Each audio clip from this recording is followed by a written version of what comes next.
출애굽기 18장 1절부터 12절입니다. 제가 먼저 읽겠습니다. 모세의 장인이며 미디안 제사장인 이드로가 하나님이 모세에게와 자기 백성 이스라엘에게 하신 일, 곧 여호와께서 이스라엘을 애굽에서 인도하여 내신 모든 일을 들으니라. 모세가 돌려보내던 그 아내 시보라와 그의 두 아들을 데리고 왔으니 그 하나의 이름은 게르솜이라. 이는 모세가 이르기를 내가 이방에서 나그네가 되었다 하며, 엘리에셀이라. 이는 내 아버지의 하나님이 나를 도우사 바로의 칼에서 구원하셨다 함이더라. 모세의 장인 이드로가 모세의 아들들과 그의 아내와 더불어 광야에 들어와 모세에게 이르니 곧 모세가 하나님의 산에 진친 곳이라. 내 장인 나 이드로가 내 아내와 그와 함께한 그의 두 아들과 더불어 내게로 왔노라. 모세가 나가서 그의 장인을 맞아 절하고 그에게 입맞추고 그들이 서로 문안하고 함께 장막에 들어가서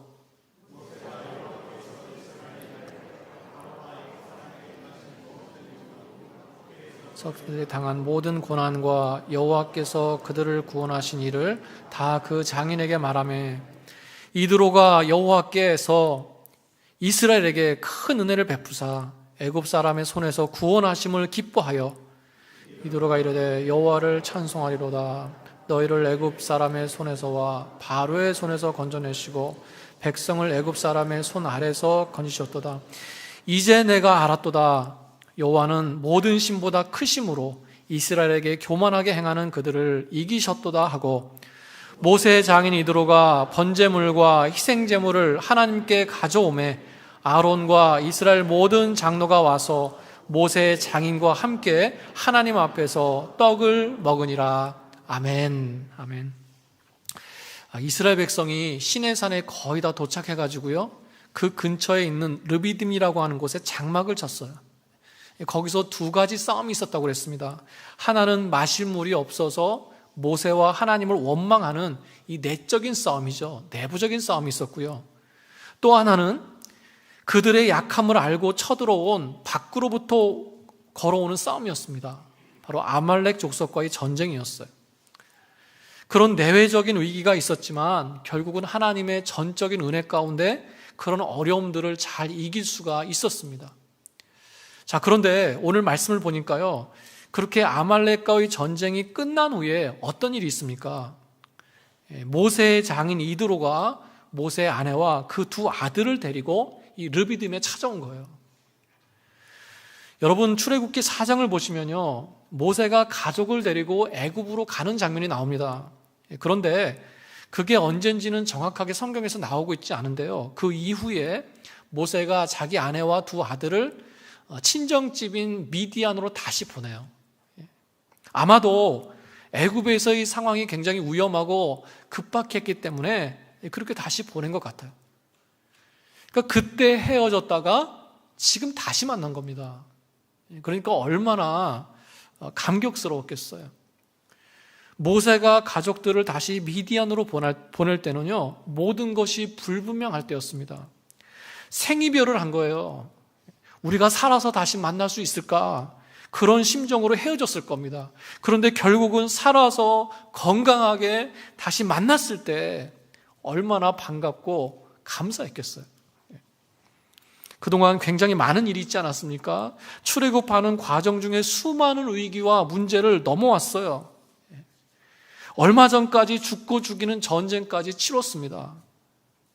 한 민족을 이끄는 지도자로서 그 무거운 책임과 수고를 져야만 됐어요. 그걸 하나님의 은혜로 잘 감당했지만 그래도 사람인지라 몸과 마음에 지친 부분도 있었을 겁니다. 그런 상황 속에서 사랑하는 가족들을 다시 만났을 때 아마도 모세에게는 굉장히 큰 힘이 됐을 거예요. 자신이 하나님과 이스라엘 백성을 열심히 섬기는 동안에 하나님께서는 떨어져 있는 그 가족들을 돌봐주시고요, 지켜주셨어요. 다시 만나게 하셨습니다. 그러니까 뒤돌아보면 얼마나 감사한 게 많겠어요. 자, 그래서 그런지요, 말씀은 오늘 말씀에서 모세의 두 아들의 이름을 언급하시면서 그 이름의 뜻을 통해서, 그 이름을 통해서 모세의 삶을 뒤돌아보게 하는 그런 말씀이 나오고 있어요. 그 두 아들의 이름을 통해서 모세의 삶을 다시 한번 정리하게 하시는 겁니다. 그러니까 그 두 아들의 이름을 지었을 때를 보면요, 당시에 모세의 어떤 영적인 상태를 알 수가 있어요. 그 첫 번째 아들 이름이 뭡니까? 게르솜이에요. 게르솜. 내가 이방에서 나그네가 되었다, 이런 뜻입니다. 그러니까 모세가 애굽에서 왕자로 있다가 하루아침에 모든 걸 잃어버리고 미디안으로 도망왔잖아요. 자신이 살던 곳을 떠나서 낯선 이방 땅에서 나그네로 살아가고 있는 모세 자신의 처지를 나타내는 그런 이름이었습니다. 그러니까 이때까지만 해도요, 애굽에 다시 돌아갈 것이라고 생각도 못하고 있던 그런 때였어요. 그런데 둘째 아들 이름을 보세요. 엘리에셀이라고 얘기합니다. 나의 하나님은 도우심이라, 이런 뜻이에요. 그러니까 모세가 말하는 이 도움은요, 그렇게 미디안에 가서 아내를 만나고 자식을 낳고 잘 정착해서 살게 된 그 도움일 수 있어요. 물론 그 도움도 있었겠죠. 그런데 사실 이 이름 속에 담겨져 있는 도움은요, 모세를 애굽으로 다시 돌아가게 하시고 거기서 자신의 민족과 함께 출애굽하게 하신 그 하나님 있죠. 구원의 하나님에 대한 도움을 얘기하고 있는 거예요. 그래서 원래 뜻은 엘리에셀, 그러면 나의 하나님은 도움이십니다, 이런 뜻인데요, 오늘 말씀을 보시면 내 아버지 하나님이 나를 도우사 바로의 칼에서 구원하셨습니다, 이렇게 풀어가지고 지난날에 처해 있었던 상황에 맞춰서 설명하고 있는 거예요. 사실 이 둘째 엘리에셀도요, 미디안에서 태어났습니다. 여러분 기억하실 거예요. 출애굽 당시에 바로 왕은 아멘호텝이라고 하는, 피는 섞이지 않았지만 모세의 조카뻘 되는 사람이었어요. 그 아멘호텝의 아버지 바로죠. 모세가 도망 나올 때 애굽의 왕이었던 그 바로가 죽었을 때쯤에 이 둘째 아들이 태어났을 거다, 그렇게 얘기해요. 그래서 모세를 붙들고 있던 그 굴레 있잖아요. 굴레, 자신을 죽이려고 했던 그 바로, 그 굴레가 끊어졌기 때문에 도움이라는 표현을 쓰지 않았을까, 이런 얘기를 합니다. 또 하나는요, 아니다, 모세가 애굽에 올 때쯤에, 직전쯤에 둘째를 낳았을 거다, 그래요. 그래서 그 이름을 하나님의 도우심이라고 쓴 거다.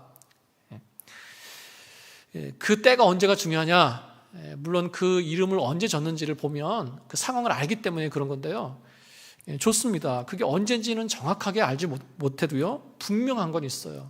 바로 이름이 주는 의미를 볼 때 바뀌었다는 거예요. 모세의 마음 상태와 그 삶의 목적이 변화됐다는 겁니다. 게르솜, 내가 이방에서 나그네가 되었다. 뭔가 외롭고 처량하지 않습니까? 자신의 처지, 그 나그네의 삶의 고달픔과 애환이 배어있는 그런 이름이에요. 근데 엘리에셀, 나의 하나님은 도움이십니다. 이 이름에는 뭐가 있습니까? 소망이 있어요. 사명이 느껴집니다. 나그네의 삶에 나를 그냥 내버려 두지 않으시고 나를 도와주시고 변화시켜 주셔서 사명을 가지고 살게 하셨다는 거예요. 여러분, 성경이 모세의 가족이 다시 다 모이는 이 순간에 두 아들의 이름 속에 녹아있는 이 의미를 다시 한번 말씀하시는 이유가 뭘까? 모세와 모세의 가정을 어떻게 인도하셨는지 다시 한번 상기시키시는 거예요. 모세가 어떻게 살았습니까? 게르솜, 나그네로 살았지만 엘리에셀, 하나님의 인도하심 가운데 살았다는 거예요. 그래서 이렇게 우여곡절 끝에 결국은 가족을 다시 만나게 하셨습니다. 그리고 앞으로도 모세와 그 가정을 계속해서 그렇게 인도하시겠다, 이 약속을 지금 하고 계시는 거예요. 여러분 보세요. 미디안에서 모세가 나그네로 40년을 살았는데 하나님께서 도와주셔서 애굽으로 돌아가고 시내산까지 오게 됐습니다. 그런데 이제는 또다시 그 시내산을 기점으로 해가지고 또 한 번의 광야 40년이라고 하는 또 다른 나그네 인생을 살아야 돼요. 그런데 결국은 어떻습니까? 하나님께서 역시 도와주셔서 가나안에 가게 하세요. 모세의 인생은요, 어쩔 수 없는 게르솜, 나그네 인생이었어요. 어려움이 있었습니다. 그러나 하나님께서는 항상 엘리에셀 가운데 도와주시고 구원해 주셨다는 거예요. 여러분, 내 인생의 게르솜이 엘리에셀로 바뀌어지는 그런 복된 변화가 있으시기를 축복합니다. 여러분, 사실 우리 인생은요, 거의가 다 게르솜이에요. 그렇지 않습니까? 나그네 인생이라는 거예요. 그래서 그 속에 고달픔도 있고 어려움도 있습니다. 없을 수가 없어요. 다 가지고 있어요. 여러분, 그러나 성실하신 하나님께서 그런 나를 변함없이 한결같이 엘리에셀로 인도하신 줄로 믿습니다. 저와 여러분의 삶 속에 그런 게르솜이 엘리에셀 되는 그런 은혜가 있으시기를 축복합니다. 여러분, 11절을 보시면요, 모세와 대화하던 장인 이드로가 이제는 내가 알았도다, 이런 감탄사를 내뱉습니다. 한번 생각해 보세요. 자신의 딸을 주었던 사위가 자신이 모르는 어떤 신의 계시를 받아가지고 집안과 가사를 다 팽개쳐두고 처자식을 다 남겨두고 미래를 알 수 없는 그 위험한 곳으로 떠났어요. 자신의 민족을 막 구원해야 된다는 그런 얘기도 하고요, 하나님께서 자신을 보냈다 막 이런 얘기를 하는데 모르겠는 거예요. 정신 나간 사람 같은 거죠. 무모해 보이고 무책임해 보였을 겁니다. 그런 사위가 이해할 수 없어서 답답했을 거고요, 원망도 했을 거예요. 그런데 말씀에 뭐라고 얘기합니까? 이제는 알게 됐다. 그 모세도 이해하게 됐다는 뜻이지만 모세가 말하던, 모세가 믿던 그 하나님을 알게 됐다는 거예요. 그래서 그 뒤에 보면 그런 믿음의 고백을 쭉 하고 있습니다. 여러분, 내가 막상 게르솜의 인생을 살아갈 때는요, 이해가 안 되는 부분이 참 많습니다. 왜 내가 여기서 이러고 있는가? 미디안 40년 광야 생활을 생각하면 그 당시에 그 삶을 살고 있는 모세가 자신의 삶을 설명할 수 있겠습니까? 못하죠. 게르솜에 있을 때는 그게 게르솜인지도 몰라요. 그냥 그 가운데 또한 뭡니까? 그 가운데 있는 엘리에셀, 하나님의 도우심도 느껴지지 않을 때가 많습니다. 여러분, 그러나 내가 모른다고 그게 없는 게 아니라는 거예요. 내가 몰라서 그렇지 거기에는 반드시 하나님의 도우심이 있다는 것입니다. 내가 지금 그 가운데 살고 있는 거예요. 여러분, 이스라엘 백성이 출애굽해가지고 시내산까지 지금 여기까지 오는데 약 2개월 정도가 걸렸어요. 200만 명이라는 사람이 움직였으니까 그렇게 긴 시간이었다고 할 수는 없습니다. 앞으로 있게 될 광야 40년에 비하면 굉장히 짧은 시간이죠. 그런데 그 짧은 2개월 동안의 과정만 봐도요, 정말 만만치가 않은 거예요. 순탄하지 않았습니다. 가는 곳곳마다 모세와 하나님을 원망하고 불평을 쏟아내면서 충돌했어요. 여러분, 이런 모습을 보면서 우리가 느끼는 건 뭡니까? 이스라엘 백성은 아직도 너무 연약하다는 거예요. 스스로 그런 상황들을 헤쳐나가기에는 너무 부족하다는 겁니다. 그래서 시내산까지 오는데 마치 어린아이가 쟁걸음을 걸어가는 것처럼 그렇게 걸어왔어요. 겨우 왔어요. 여러분, 그런데 하나님께서는 그런 백성을 기다려 주신다는 겁니다. 그럼에도 불구하고 하나님께서는 그들의 필요를 채워주시면서 인도하고 계시다는 거예요. 여러분, 이게 참 감사한 겁니다. 당연한 게 아니에요. 우리 아까 찬양할 때 당연한 게 아니다 이렇게 고백했잖아요.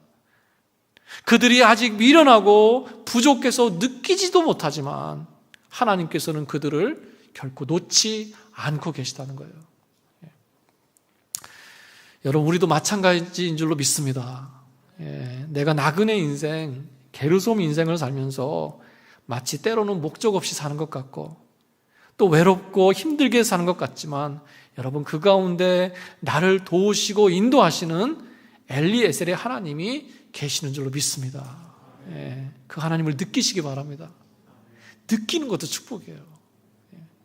고린도전서 2장을 보시니까 보면 이렇게 말씀하고 있어요. 하나님이 자기를 사랑하는 자들을 위해서 예비하신 모든 것은 눈으로 보지 못하고 귀로 듣지 못하고 사람의 마음으로 생각하지 못한다.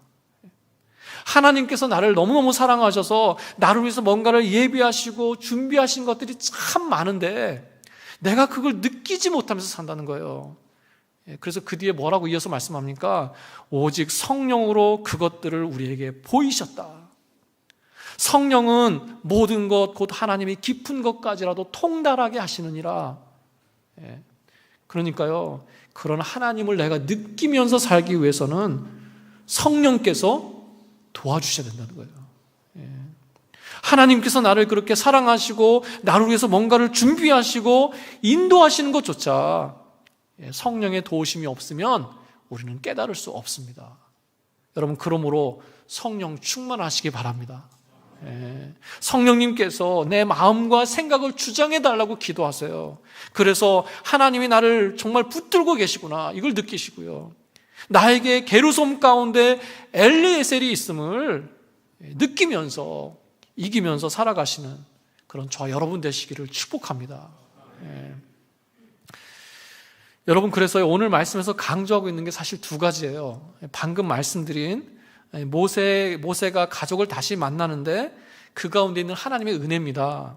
모세의 가족의 재회를 통해서 하나님의 그 인도하심의 성실하심과 그 진실하심을 우리에게 보여주고 계세요. 그리고 또 한 가지 아주 중요한 게 한 가지 있습니다. 바로 모세의 장인 이드로의 믿음의 고백이에요. 여러분, 이드로는요 이방인입니다.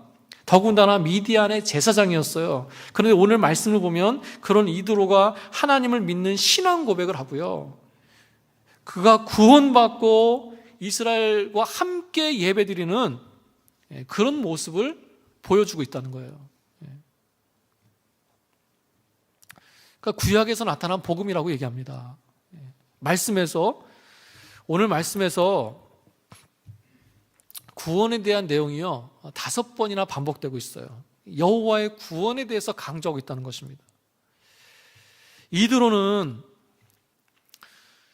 모세를 그냥 무작정 찾아온 게 아니었어요. 1절 말씀을 보시면 하나님께서 모세와 이스라엘 백성에게 행하신 일들, 곧 출애굽하게 하신 그 모든 일들을 듣고 찾아왔습니다. 듣고. 그러니까 이 기쁜 소식을 듣고 모세를 찾아왔고 가족을 다시 만났다는 거예요. 여러분, 복음이 무슨 뜻이죠? 복음이? 복된 소식이죠. 반가운 소식, 기쁜 소식이 복음이에요. 바로 예수 그리스도께서 오셔서 우리를 구원하신 그 구원의 소식, 그게 바로 복된 소식입니다. 그래서 이드로에게 있어서 1절 말씀이죠. 하나님께서 이스라엘에게 하신 일, 곧 애굽에서 인도하여 구원하신 그 모든 일은 뭐예요? 이드로에게 복된 소식이었어요. 복음이었어요, 복음. 여러분, 우리가 지나칠 수 없는 부분입니다. 모세가 보고 싶어서 왔다 이렇게 얘기하지 않았어요. 이제는 안전한 것 같아서 왔다 이렇게 얘기하지 않았습니다. 가족이 다 함께 있어야 되지 않겠냐 이렇게 어떤 순리를 얘기하지 않았어요. 하나님께서 하신 일을 듣고 찾아왔습니다. 좋은 소식, 복음을 듣고 온 거예요. 사실 그것 때문에 가족이 다 함께 모이게 됐습니다. 오늘이 어머니 날인데요, 공교롭게도 오늘 말씀 중에 모세의 가족이 다 함께 모이게 되는 이런 가정에 대한 얘기가 나오고 있어요. 하나님께서 행하신 그 기쁜 소식을 듣고 가족이 모이게 된 겁니다. 저는 그래서 이게 그냥 들리지 않습니다. 이 말씀이 우리에게 상징적으로 보여주시는 게 있다고 생각해요. 가정이 하나 될 수 있는 이유는 뭐냐? 가족이 화목한 것은 뭐냐? 여러분, 많은 것이 있을 거예요. 풍성한 물질이 있으면 좋겠고, 좋은 관계가 돼야 되겠고, 건강해야 되겠고, 사랑하고 도와줘야 되겠고, 다 맞습니다. 여러분, 가정에 이런 것들이 풍성하게 있으시기를 축복합니다. 그런데 이런 모습이 다 있고 만약에 그 가정에 복음이 없다면, 하나님께서 행하셔서 가족이 함께 나눌 수 있는 그 복된 소식이 없다고 한다면 여러분, 그게 온전한 화목이라고 할 수 있을까요? 축복이라고 할 수 있겠습니까? 여러분, 믿음의 가정의 하나됨과 화목은요, 주님 안에 있는 줄로 믿습니다. 여러분, 가정의 중심이 그 무엇보다 예수 그리스도의 복음 되시기를 축복합니다. 5월이 되면요, 우리가 가족에 대해서 더 많이 생각하게 되잖아요. 어린이날도 있고 어버이날도 있고 5월이 가정의 달이라 이렇게 얘기도 합니다. 오늘 같은 날 아까 우리 찬양했는데 어머니의 사랑, 귀하고도 귀하다 이런 찬송을 부르면 자꾸 눈물이 나오지 않습니까? 먼저 가신 부모님이 너무나 그립고요. 또 한국에 부모님이 계신 분들도 더 많이 생각나고 걸리실 거예요. 여러분, 그래서 자녀에게나 또는 부모님에게 뭘 좀 더 해드리고 싶은 그런 마음이 많습니다. 말해서 뭐 하겠어요? 없어서 못 해드리죠. 여러분, 그러나 그 어떤 것보다 주님의 이름으로 영적인 것으로 많이 축복해 주시기 바랍니다. 민수기 6장을 보시면요, 하나님께서 모세에게 명령하시는데 뭘 명령하십니까? 축복하라고 명령하세요. 축복해라. 우리는 보통 내가 축복받기를 구하잖아요. 그런데 하나님께서는 다른 사람을 축복하라고 명령하신다는 겁니다. 내가 축복한다고 뭐가 되겠어? 됩니다. 돼요. 하나님께서 뭐라고 약속하셨어요? 네가 내 이름으로 이렇게 축복하면 내가 그들에게 복을 주시겠다. 이렇게 약속하고 계시다는 거예요. 나에게 그런 축복을 선포할 특권을 주셨다는 겁니다. 물론 거기 보면요, 말씀은 거기 말씀을 보면 자녀를 축복하는 것에 대한 내용이 나와요. 자녀를 축복하는 것. 그런데 꼭 자녀만 그렇게 축복하라는 말씀은 아닙니다. 누구든지 그렇게 축복할 수 있어요. 그래서 그 민수기 6장은요, 축도로 사용하기도 합니다. 거기 보면 세 가지를 축복하라고 말씀하고 있는데요, 하나님께서 너를 지켜주시길 원한다. 하나님께서 너에게 은혜 베풀어 주시길 원한다. 하나님께서 너에게 평강 주시길 원한다. 여러분, 험한 세상에서 늘 하나님께서 안전하게 지켜주시기를 기도하시기 바랍니다.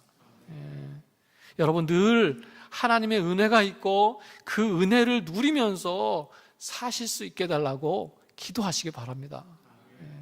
또 하나님께서 그 부모님의 마음과 생활에 평안과 기쁨을 주시라고 기도해 주시기 바랍니다. 세상에서는 그 금융치료라고 얘기하거든요. 금융치료? 그게 무슨 뜻인지 아십니까? 부모님들은 현금을 좋아한다. 그래서 그 현금 드리는 게 금융치료다 그렇게 표현을 하더라고요. 여러분, 우리는요, 기도치료가 있는 줄로 믿습니다. 기도치료예요. 기도치료. 내가 드릴 수 있는 것은 많지 않지만 가장 귀한 것, 가장 능력 있는 것, 여러분 기도로 축복해 주시길 바랍니다. 자녀를 기도로 축복해 주시고요, 하나님의 약속대로 그렇게 축복할 때 하나님께서 자녀뿐 아니라 우리 부모님을 축복하시는 줄로 믿습니다. 복된 소식을 듣고 장인 이드로가 모세를 찾아왔어요. 그래서 모세가 그 장인을 맞아서 그에게 입 맞추고 서로 문안하고 장막에 들어갔습니다. 그리고는 그동안에 있었던 일들을 쭉 얘기하고 있어요. 가족들과 얼마나 나누고 싶은 얘기가 많겠습니까? 그런데 말씀을 보면 여기서는요, 이드로와 대화하는 것만 나옵니다. 그러니까 아내와 두 아들과 대화하는 건 나오지 않아요. 그러니까 일부러 생략한 겁니다. 그만큼 성경은 지금 이드로의 그 믿음의 고백을 굉장히 중요하게 생각하고 있는 거예요. 거기에 집중하고 있는 겁니다. 모세가 하나님께서 이스라엘 백성을 어떻게 인도하셨는지 애굽에서 행하신 일과 또 광야를 지나오면서 있었던 일들을 이드로에게 말하자면 간증하는 거예요. 간증. 그러니까 이 간증도요, 사실 복된 소식을 전하는 거기 때문에 복음을 전한다 이렇게 생각할 수 있습니다. 자, 그걸 듣고 이드로가 뭐라고 그래요? 여호와께서 이스라엘에게 큰 은혜를 베푸셨다. 하나님께서 이스라엘 백성을 애굽 사람의 손에서 구원하셨다 이렇게 고백합니다. 여러분, 이 부분도요, 우리가 그냥 지나칠 수 없는 부분이에요. 여러분 보세요. 애굽의 바로 왕이나 애굽 사람들은요, 하나님의 능력을 직접 눈으로 보고도 경험하면서도 하나님께서 참 하나님이시라는 것을 인정하지 않고 끝까지 맞섰습니다. 이스라엘 백성은 어땠습니까? 그들도 역시 하나님의 놀라운 기적과 능력을 체험했어요. 그런데도 어려움을 처할 때마다 모세와 하나님을 원망했습니다. 하나님께서 계속해서 내가 여호와인 줄을 알게 하려고 한다. 내가 너희의 하나님인 줄, 여호와인 줄 알라. 계속 반복해서 말씀하셨어요. 무슨 일이 있을 때마다 귀에 딱지가 않도록 반복해서 말씀하셨습니다. 그런데 이스라엘 백성은요, 무슨 일이 있기 전에 하나님께서 우리의 하나님 되십니다. 하나님께서는 구원의 하나님이십니다. 이런 고백을 자원해서 먼저 드린 적이 한 번도 없습니다. 물론 15장 같은 곳에서 우리가 지난번에 봤죠? 하나님께 감사하면서 찬양했어요. 홍해를 가르고 지나가게 하신 것, 또 뒤쫓아온 바로의 군대를 물리치신 후에 이스라엘 백성이 그 구원을 함께 찬양했습니다. 우리가 이미 한번 봤어요. 자, 그런데 엄밀히 보면 먼저 믿음으로 감사한 건 아니죠. 처음에는 원망부터 했습니다. 그리고 15장의 감사의 노래를 보면요, 모세와 이스라엘 백성이 함께 하고요, 그 미리암과 여인들이 소고치고 춤추면서 함께 찬양했습니다.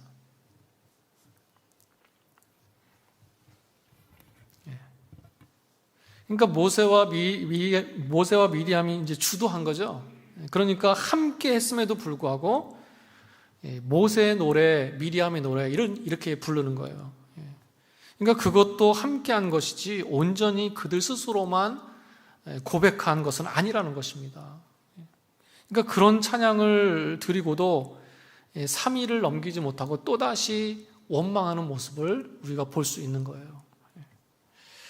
직접 경험한 이스라엘 백성을 통해서 구원의 하나님이시라는 그 고백을 먼저 들어보신 적이 없다는 거예요. 그런데 기대하지도 않았던 생뚱맞은 이방인의 입을 통해서 그 고백을 듣고 계십니다. 여호와는 모든 신보다 크신 분이시다. 이스라엘에게 교만하게 행한 자를 이기셨다. 직접 보고 경험하지 않았는데도 그 소문을 듣고 모세의 간증만 듣고도 모든 일을 주장하신 분이 하나님이시라고 인정하고 있습니다. 하나님만이 참 신이시라는 이 고백은요, 애굽 사람들이나 이스라엘 사람들의 입을 통해서 지금까지는 나온 적이 없어요. 여기 오늘 본문까지는. 오히려 미디안의 제사장인 이드로의 입을 통해서 최초로 고백되고 있습니다. 그래서요, 구약 성경에서 하나님의 위대하심을 믿음으로 고백한 최초의 이방인이라고 하는 타이틀을 가지고 있습니다. 마치 예수님께서 십자가에서 돌아가실 때 성전의 휘장이 위에서부터 아래로 찢어지는데 그걸 보고 이는 진실로 하나님의 아들이었도다 이렇게 고백한 사람, 그게 누구였죠? 백부장이었습니다. 로마 병사들이었어요. 여러분, 그래서요, 이런 이들의 모습은요, 바로 예수 믿고 구원받은 우리의 모습을 상징적으로 보여주고 계시는 겁니다. 유대인이라고 하는 혈통이 아니라 예수님을 구주로 믿고 받아들인 사람들, 바로 그 사람들이 하나님의 백성이요, 하나님의 자녀라고 하는 것을 보여주고 계시는 거예요. 여러분, 그래서 이 뒤에 12절을 보시면 이드로가 하나님께 번제와 희생제를 드립니다. 그러니까 하나님께 예배를 드렸다는 거죠. 사실 여기에 논란이 많아요. 구약 시대인데, 이방인인데, 그것도 미디안의 제사장인데 어떻게 하나님께 제사를 드릴 수 있는가? 물론 이방인으로서 미디안의 제사장으로서 제사를 드린 게 아니라 하나님의 백성으로 드린 거죠. 하나님이 허락하셨으니까 한 거 아니겠습니까? 하나님의 뜻이 아니었다면, 하나님의 거룩함을 범하는 것이고 훼손하는 것이었다면 이 구약시대에 아마 그 자리에서 죽었을 거예요. 허락하셨기 때문에 한 겁니다. 여러분, 그래서요, 이 부분의 말씀은요, 우리가 의심해야 될 것이 아니라 굉장히 놀라워해야 되는 거예요. 왜 그렇습니까? 구약에서 바로 출애굽하는 이때부터, 신의 산 언약을 받기 전부터, 그러니까 율법을 받기 전부터 이방인의 구원과 이방인의 예배, 그 열방의 예배에 대해서 지금 말씀하고 있는 거예요. 굉장히 놀라운 사건입니다. 그래서 율법보다 은혜가 먼저다, 이런 말을 하는 거예요. 사실 아브라함 때부터 이미 약속된 거죠. 갈라디아서를 보시면요, 믿음으로 말미암은 자들은 아브라함의 자손이다 그랬습니다. 그리스도 예수 안에서 아브라함의 복이 이방인에게 미친다 그랬습니다. 너희가 그리스도의 것이면 곧 아브라함의 자손이요 약속대로 유업을 이을 자다, 이렇게 말씀했어요. 이미 오래전부터 열방의 구원을 계획하신 그 하나님의 은혜를 우리가 볼 수 있다는 것입니다. 믿음으로 하나님에 대한 신앙을 고백한 이 이드로는요, 하나님의 은혜 가운데 하나님의 백성이 된 거예요.